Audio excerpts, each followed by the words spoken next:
Hello dear viewers, welcome to my channel.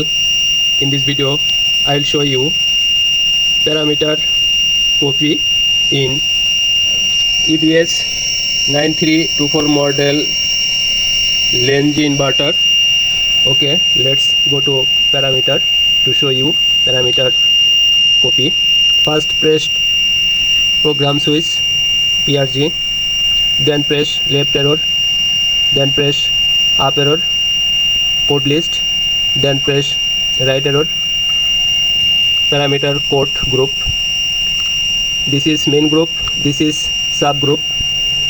Now I'll go to copy the parameter 003 here. Now 2, I'll set here 3 and shift the digit, press program.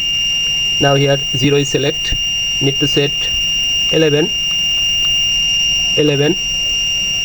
parameter group code 03 and subcode 11 for parameter copy. Now press shift program to copy the program.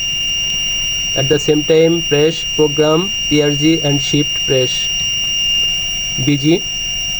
Already copying.